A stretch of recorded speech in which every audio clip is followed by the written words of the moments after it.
This is Athletes as Educators with former pro basketball player, championship winning coach, and author Angela R. Lewis.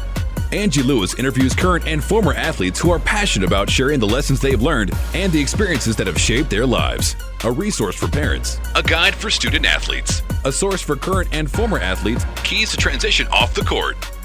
Welcome to the Athletes as Educators podcast with Angela R. Lewis. Welcome to this episode of Athletes as Educators. I'm your host, Angie Lewis. I am talking to a really good friend today, Jayme Callahan Stewart. She and I used to coach together years ago. She played college ball at Missouri Southern University and coached college basketball now for the past 10 years. Decade, right? 14. Wow, 14 years. Jay, thank you so much for being on the podcast with me. Thank you for having me. I'm not that important. I feel really special. You are special and you are important. You have 14 years of college basketball experience under your belt. That's a pretty big deal. Well, 14 years of total of coaching. I should have rephrased that, I guess. I coached high school for 3 and then, 11 years of, you were close, 11 years of college and 3 years outside of college. So over a decade of coaching college ball. And the years in high school still are important as well because, you know, you're prepping and helping prepare players for that. For sure. Yeah, for sure. No, that's very interesting. I've done every level, high school, Division I, II, and III. Yeah, it's rare. So you have a really broad perspective of what young women need. I mean, we're talking hundreds of players who've crossed your path over the past 14 years. Oh, my goodness. That makes me seem really old. I'm not that old. What do you mean? No. You started really early. Right. That's right. Hundreds, I guess so. Yeah, some of them were just over here the other day, just saying hi to my daughter and her birthday, and it's good. I've had a lot of great relationships over the years. What do you think are some commonalities amongst the young women who you've coached? What are some things that they need to be successful in life? Well, I think no matter what level, I mean, you have to have dedication and commitment and work ethic. It's huge. You know, you have to really, it's a craft. You have to work at your craft. And any level you are, you're going to have to work at your craft and then admit your weaknesses and work on them and then gain and keep gaining in your strengths. One of the things that I love most about you is your energy and your intensity. We coached together at Webster University, which was hilarious and hard and wonderful and difficult all at the same time. Horrible. My first head job. I think about those years and I was like, wow, I would have done things so differently. But you still like me, so that's good. What are some things that you've learned over the years as a leader? Oh, my goodness. There's so many things I tried to do myself that I should have trusted other people with. But I think I'd always thought I would prove everybody wrong. And over the years, I'm like, that was not smart. I wasn't utilizing the great help I had. I wasn't utilizing the great coaches I had. And you can't do everything by yourself. And I think that's something that young people need to learn as well as older people in leadership roles. You can't do everything yourself. It is not humanly possible. Something's going to slip, and it's going to slip at some point, and then you're going to be mad at yourself like I was and looking back. And it's all a learning process, though, and I grew from that, and I'm very thankful for those people that have helped me grow. Now, when you were in college, what did you major in, and how did you decide upon that major? I majored in exercise physiology, so kinesiology, study of the body or human exercise. That's not human exercise, but you know what I mean. And I don't really know how I got into it, actually. It wasn't that long ago, but it was long ago. I was just intrigued by, I didn't want to do PE, but I was really intrigued by how the body worked. And, you know, I had some injuries in college, and I think that I had to have 2 knee surgeries, and I think they weren't your typical knee surgeries. I messed my femur bone up. And so I had a lot of things go on with my leg. And so I thought, wow, I didn't know anything about this. So it really intrigued me after that. So it kind of fell into it by injury, which sounds kind of crazy, but I loved it. And I did it for 3 years after college while coaching. So I did both at the time. So. No, that makes sense, though. It usually takes something to spur our interest, something that we didn't necessarily know about that gives us an example of something that we can do. I honestly went in thinking I was going to do dental hygiene. Really? No idea why. Because I know why. I had braces, and I was intrigued by that. And then it happened, and here I am, and I loved my major, so we'll see. a lot of the young women who I've talked to who are college athletes are upon graduation and they're trying to figure out what to do when they finish. How did you go about securing your first job when you were done? And what was the transition like going from being a college athlete to now in the workforce? Well, I left college not wanting to coach. Mm-hmm. And I left it thinking I'll never coach. And I had people keep telling me, no, you're going to coach. And I fought it and fought it and fought it. And then I decided to coach. It was random. I fell in love with a little school in a really small town. And I taught for that whole year as well. And then I knew I didn't want to really teach. And so then with coaching, I went back into my major, which was exercise physiology. And I was an exercise specialist at Barnes Jewish, the Well-Aware Center. And I loved it, but really my passion was coaching, and I didn't realize that. I was trying to fight it a little bit. And so I kind of eased into that. So I think the transition is hard because you don't really know. It's scary to jump in, but you have to jump in. I think people are scared to test the waters a little bit, and you need to really listen to what you want to do. Because as much as I tried to fight it, everyone knew it all along, and that's what I should do. And I deep down knew, but I didn't want to have to go through the process because one of my coaches got let go, and it bothered me. It really, really bothered me. And so I thought, I'll never do that. Why would I ever put myself in that situation? Here I am. So I think that you kind of have to really listen to yourself and not be afraid to give everything you can and jump into what you're doing. Giving everything you can and jumping into what you're doing is who you are. You are an all-in person. A little bit, lots of times. I get a little bit in there. No. It's difficult, though, when it's something that you love and that you're passionate about, that's what you do, right? You go all in, and go and you make decisions based on that passion and the goals that you have. For sure, and they're going to change. Your goals are going to change, and I don't think young women think that, or even young men. They think this is where I'm supposed to go, and they have this tunnel vision, and one day it's going to steer. And I'm kind of going through that a little bit now, but it's going to steer you a different way, and you're not going to believe it. And then, like I said, I didn't want to coach. It steered me that way. I thought I didn't, and I did. So I think that people are so tunnel visioned at times, and sometimes your gifts are used in different ways, and you don't know why. And so you have to just use them. Absolutely. What are being a coach for 14 years? I'm sure you've had some challenges along the way. I was a part of a few of them. Yes. Yes, we need. What are some challenges that you've had? I mean, and we know that being a college coach, you're usually like going from team to team. What's some challenges? I think finding your role is a challenge. Mm-hmm. Places you go, nobody has time to hold your hand and tell you, oh, this is exactly what you need to do. This is how you do it. You have to find your role and what you're good at and do it. You have to, again, jump in and go. You have to give everything at all times. And I think, I've been every level, like I said. And so I've been, I started at D2 in college. I'm at UMSL, University, it was right there.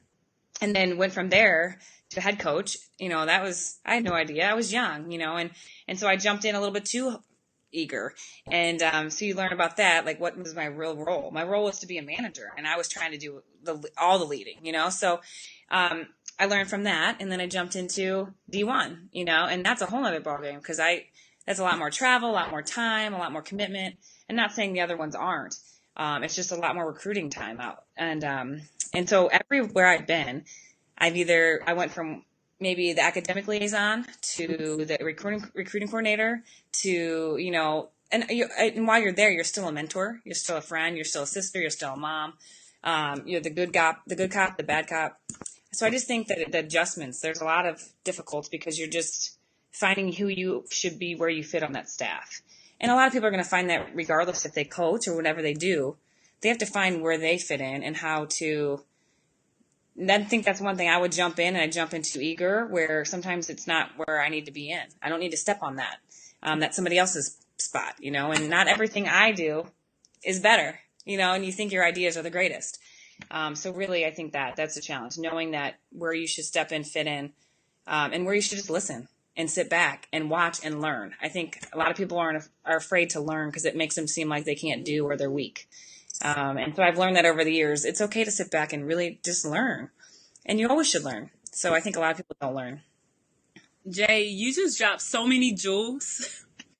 Sorry, that was a long answer. No, it's perfect. You're absolutely right.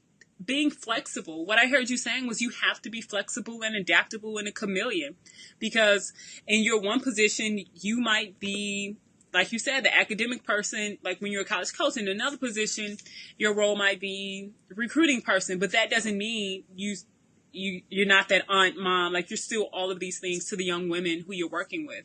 And I think anyone who's works with students or in a coaching position or education, you encompass all of that, and you still have to be on the team and have to figure out how to accomplish whatever goals.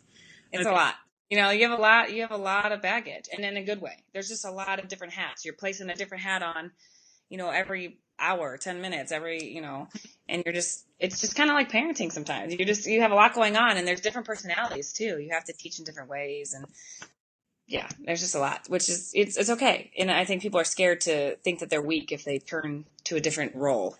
So, especially coming from being an athlete and playing at the collegiate level, you're used to being good. And when you have to go in a role where you're not necessarily the best, that's hard. You have to figure it out, just like with playing. You have to figure out if you're put in a role, that's your role. You have to accept your role, and you have to figure it out. And a lot of people, if they don't, and this is, I think, an issue with young female athletes today, is if they don't accept their role and they think that they should have a different role, they just trade, or they change teams, or they transfer. And so it's hard, because really you keep doing that, you're hurting yourself a little bit. You need to learn how to adapt, adjust, because in the real world, you can't just transfer jobs that quickly. And so I think that some people aren't not loyal, but as willing to be a chameleon and really take on a different role and be good at it and accept it. You need to really accept it. Or change it. Yeah. Change your role. You're right. And one thing that a lot of people talk about when we talk about youth today and youth sports is that kids don't know how to work hard, and that they don't know how to deal with conflict and disappointment. And what are some ways that parents can help their kids deal with conflict, disappointment when they're playing and trying to pursue goals of college athletics? I think a couple of things. I think that parents sometimes can get too involved. And that being said, you're their parent. You should be very involved. But I think sometimes they need to fall on their own and rise on their own a little bit. But if you're a parent and you're helping your child go to the next level to prepare for college, you need to really assess and ask people, what level should my child play at? Because I think a lot of parents and coaches push players to a higher level than they should be, and I remember when I was mad that I didn't get to play D1 and I had a couple of D1 scholarships, but when I look back, it was the best thing I ever did going down to another level. I broke records. I set school records. I did a lot of great things, and my team was great. It was perfect. So it wasn't just about me, but people look at that as, oh, you play D2? Like, what? You could have played D1. It's not all about the levels. It's about the sport, the love, the right fit. And I think a lot of things that parents don't do is sometimes, and I'm just kind of going to go into a little recruiting, is really you need to be there for them as a shoulder, a mentor, help, but it needs to be the kid's decision, because ultimately the kid has to fit and they're going to school there. Now, again, if they go to school there because of the name or because of the prestige that these parents and coaches want, and they go and they're not happy, well, then they're going through a whole transfer, sitting out a year, doing all these things that they don't want to have to do. And I think there's so many transfers in the game right now because of that, not doing homework or just going on the prestige. And I think the name, if they don't belong there, you shouldn't fit your child to somewhere they don't belong. Mm-hmm. Same with the ladies. If you don't belong there, if you belong there. If you can watch the talent, you have to be able to accept your role and know that's not for me. And know what you want. So I think that parents can really help sitting down, setting goals. Where do I want to be? How can I get there? Is it attainable? If it's attainable, let's go visit colleges early. Let's go talk to colleges early. Let's talk to some people and get feedback, valuable feedback. And if somebody tells you your kid's not good enough, you have to accept it. You can't just keep, okay, well, forget that. I'm going to go to the next one. You can't keep moving on. It's got to be, sometimes it's a smack in the face, just like I wasn't the best head coach at the time. At the time, you couldn't tell me that, but now I'm like, whoa, oh my gosh, I should have listened. But I think you have to, for parents, you need to really listen to people and trust. You might not know the decision. You might not know the process like you think you do. Mm-hmm. And you might not know your kids play like you think you do. Of course, we all think our kids are the best. Right. Brad, don't be that parent. Well, I think she's smart. well, is she? I don't, so I think that sometimes parents need to let them make the decision. Being willing to let go and let kids make the decision is so hard because parents invest so much time and money and travel and energy into that. What are some questions that parents should be asking their student athletes, or that the student, to know if they're really serious about making it that commitment? I think really they'll know if they're serious because of the work and the time and the effort they're going to put in, right? And I think a lot of times, like you're saying, parents do, and I know that. I mean, parents, especially now, the AAU seasons are crazy.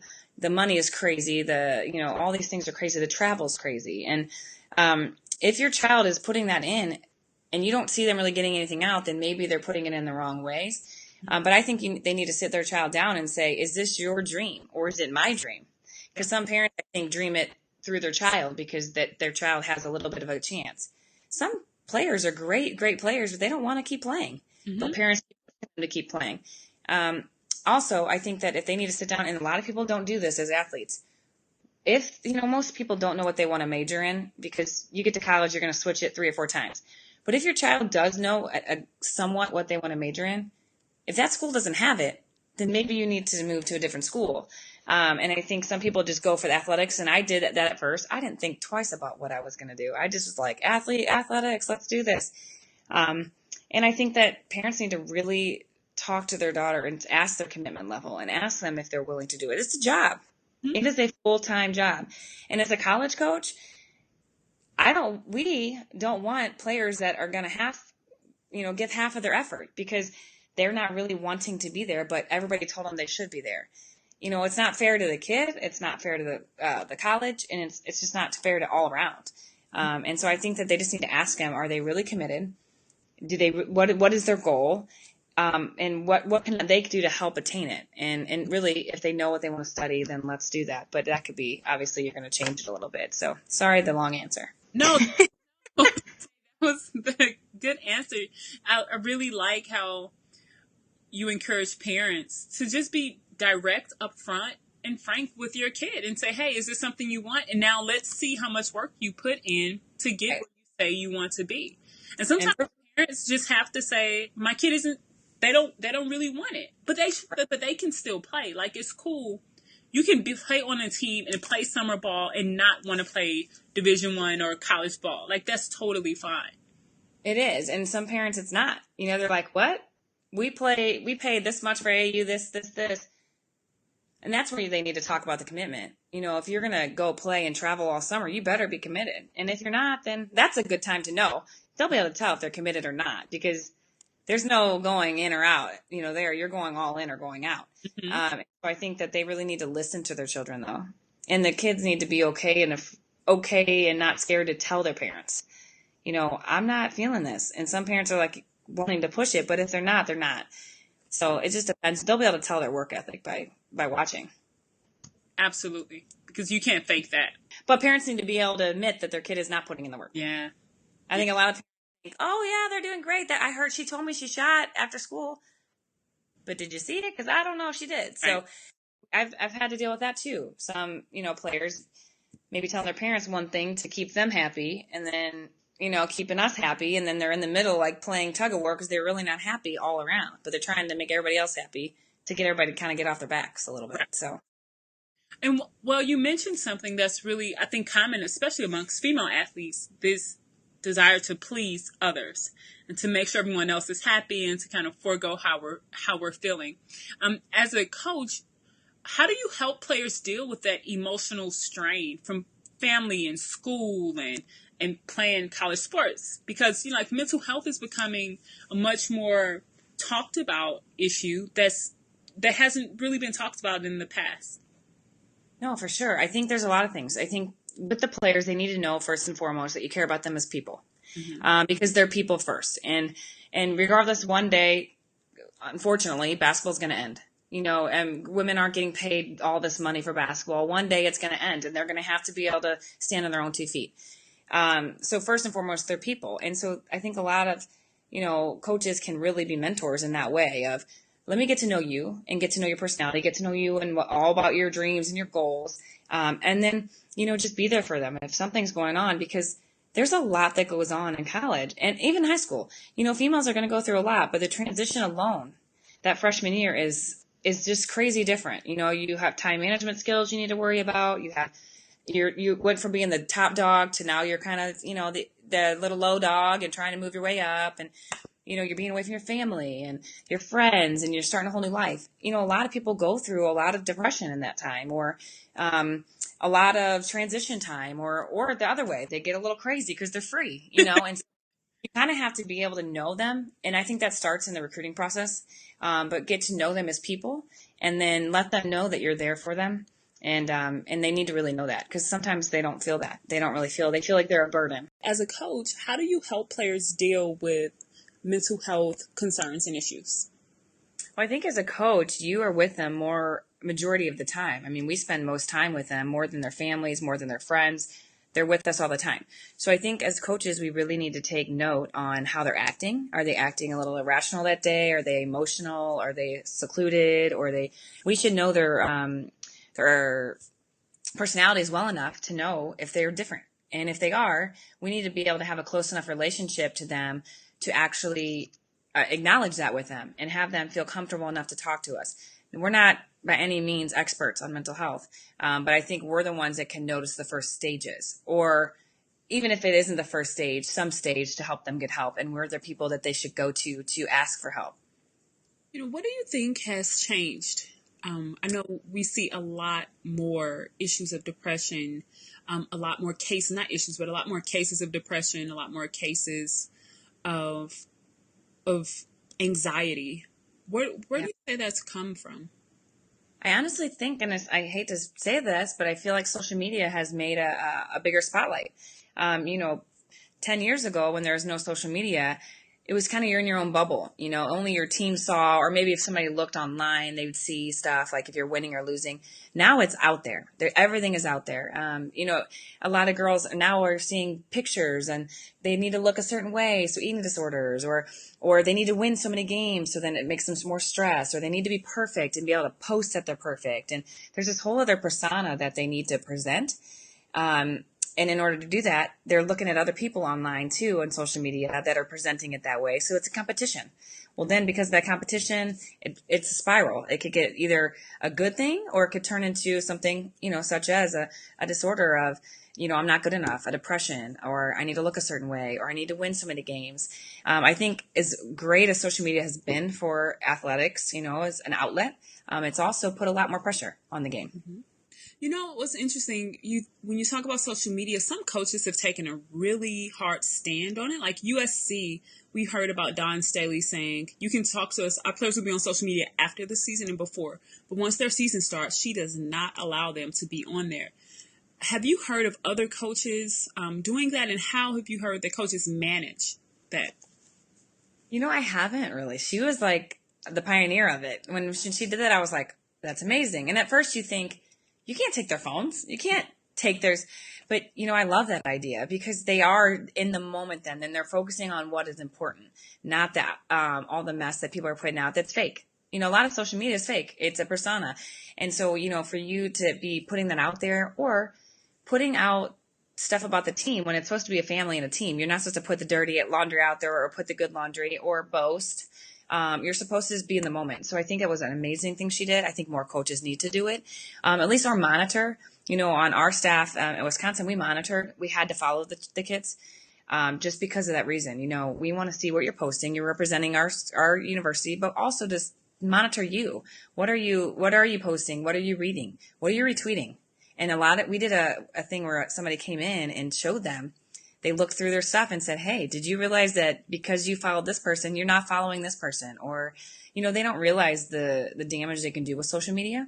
And so I think either if you're not going to limit them like Dawn Stanley did, you need to monitor it. And the kids need to, or they need to know and have training.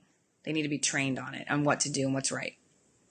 That training is really important. We know that Facebook changes their algorithm, Instagram, Twitter. There are algorithms that impact what you see and what you don't see and what others see from you. And so if you don't know how that works, then, like you said, you could potentially be putting out a really bad brand that wasn't your intent at all. And you're branding your I mean, you're your family, you're the institution, you're yourself. And it's not just about you, but I think a lot of times the student athletes don't think that way. They just think, oh, well, I'm having fun today, let me post it. Or, oh, let me write these lyrics. They're lyrics, but they have cuss words in them, and, people follow them, like younger people that are looking up to them, their parents. And we always say, if you're going to post something, your grandma better be able to read it and like it.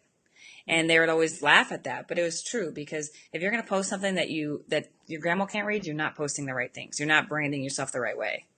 What we found with social media too is that a lot of people, especially youth, use it like we used to use a diary. Remember, like we'd actually literally have a diary with a little lock on it that was super cheap, and you write your thoughts. You remember that? And so now social media has become people's diary. It's sad. It's really sad and it's scary, because a lot of people, I don't think, like we're saying, the athletes realize the grand scheme of what they're doing, and they put everything out there. Or what I can't stand is the subliminal messages. Oh, if you love me, da da da da da. Or if you did this, da da da da da. But you might be wanting to talk to one person, but you're talking to millions of people, and people are knowing your business. And I don't think they realize that until something comes around and bites them a little bit and says, oh my gosh, I didn't realize they put that. Or somebody read it wrong. Yeah. Somebody might have taken it as if it was to them. And then it becomes this big, we've seen that through famous people. People don't realize what they're putting out there. People are receiving it differently. It's how they receive. If you talk to someone, you can hear their tone and know how they're receiving it. If you email someone, you're not going to know how they're receiving it. Same thing with social media. They're reading it and they're taking it in. And so I think they're putting too much business out there. Yes. And it's scary, because also people know where they are. People can see where they are. They put the post where their location is. They're not thinking about the big picture, that there's people that are following them in a good way and a bad way. Right. And so it's important that the young athletes especially are educated. And then also when they transition to the workforce, I mean, we're talking juniors and seniors, employers are they will ask for social media accounts, and they're going to look to see what you're posting and how that impacts whether or not you get hired. Yeah. And when we did that training, one of our seniors was called out really bad. And she was like, I didn't realize. And she had posted things 5 years ago. Mm-hmm. Like, well, you didn't realize, but you cussed in the sentence, or you did this. And people are going to look at that, and you can't take it back. Once it's there, it's there. You can delete it, but if somebody screenshots it or it's always there. It's always in the big cloud. And I don't think they realize that. They think, oh, they're going for time and now. I'm having fun now. I'm going to post that I'm at this bar now. I'm going to do this now. And then later on, it's coming back to haunt them. And they didn't realize that. It was a big eye opener when we did that for them. Yeah. It never goes away, despite Snapchat saying that, it goes away after 10 seconds. Screenshot it. You got it. Yep. And the thing that I realized is, we were recruiting a young lady, and she would take these cute pictures. She's a really attractive girl, and she'd take these little duck lip pictures and all this cute stuff. And people can save those pictures. And I don't think they realize that they can. They think, like you're saying, that they just disappear. Well, they're there forever, and so people are looking at you, and you're an attractive girl, or they know where you're checking in, who knows? I mean, and it's not just females. Obviously, males have the same issues, but I don't think they think that way. So I think as coaches, we have to give them that information. We're the adult here. This is a chance for us to teach them how to protect themselves, their brand, their family, the school, and our team. And I think, but more importantly, themselves. I think that this is something that we can definitely train them on more. And I think what Dawn Staley's doing is great.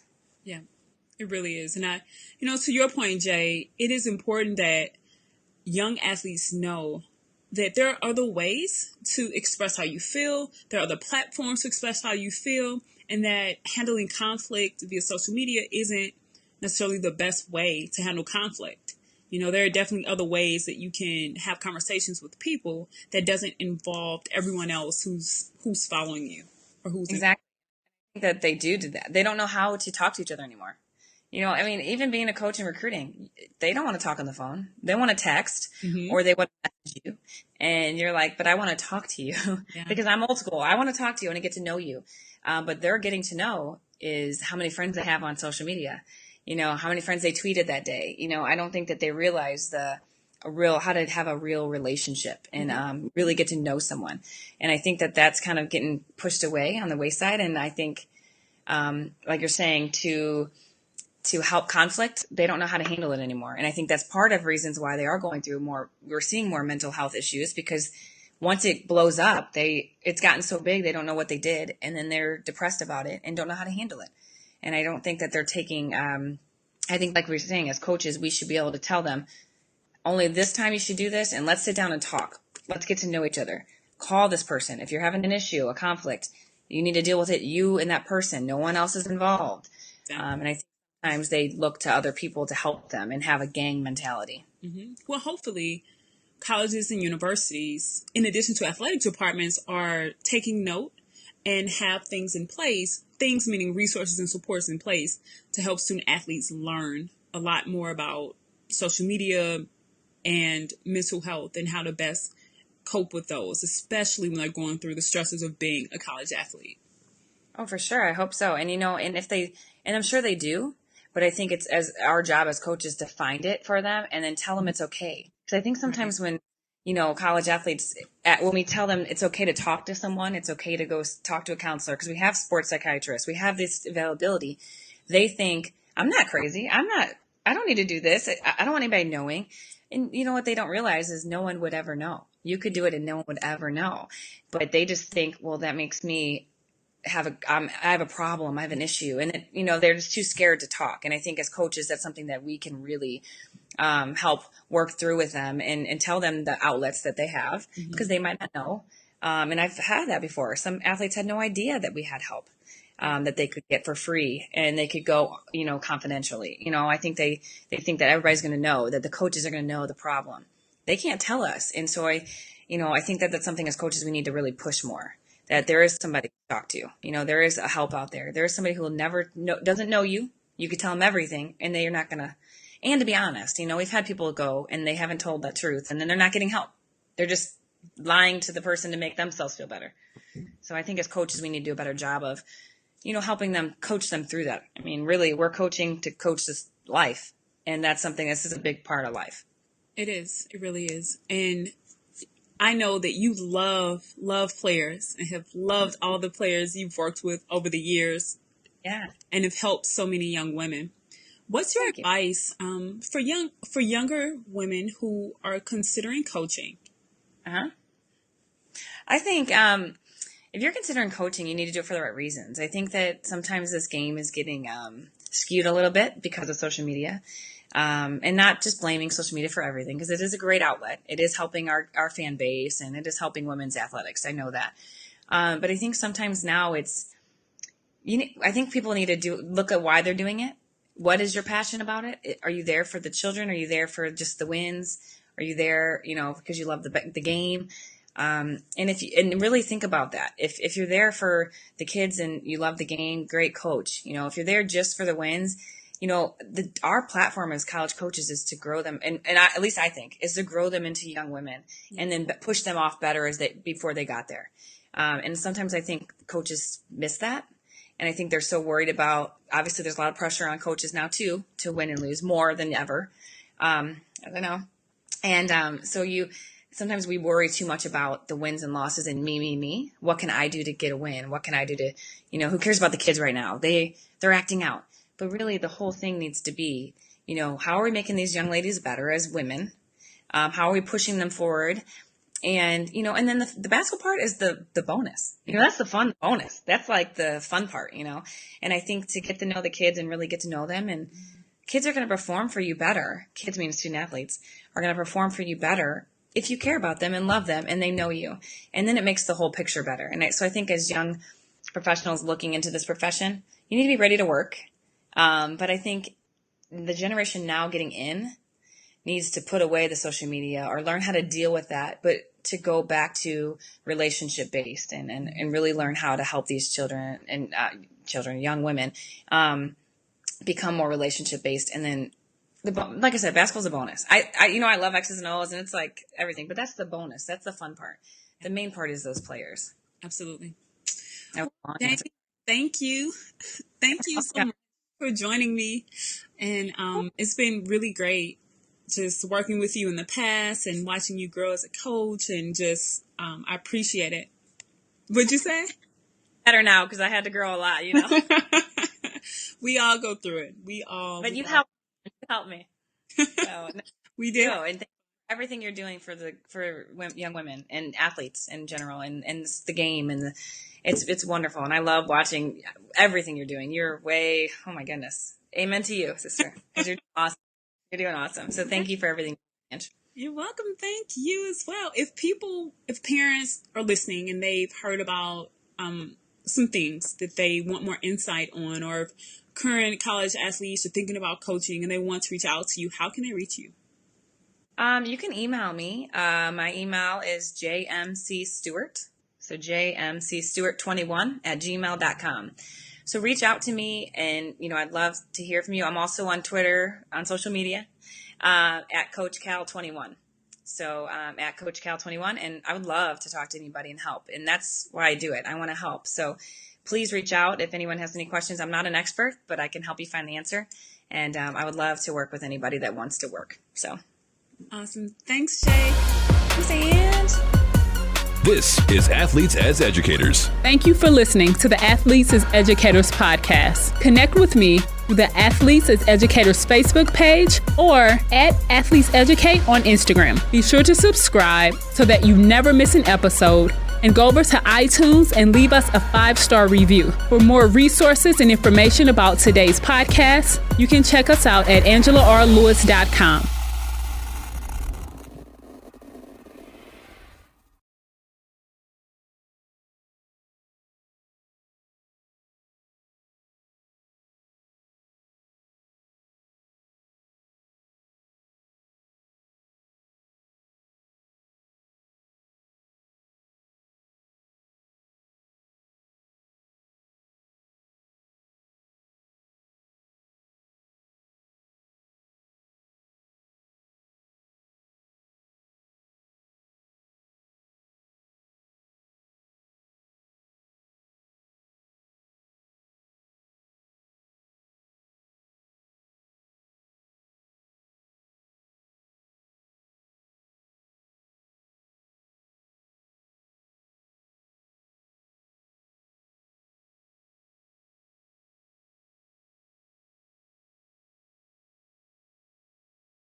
This is Athletes as Educators. Thank you for listening to the Athletes as Educators podcast. Connect with me through the Athletes as Educators Facebook page or at Athletes Educate on Instagram. Be sure to subscribe so that you never miss an episode, and go over to iTunes and leave us a 5-star review. For more resources and information about today's podcast, you can check us out at AngelaRLewis.com.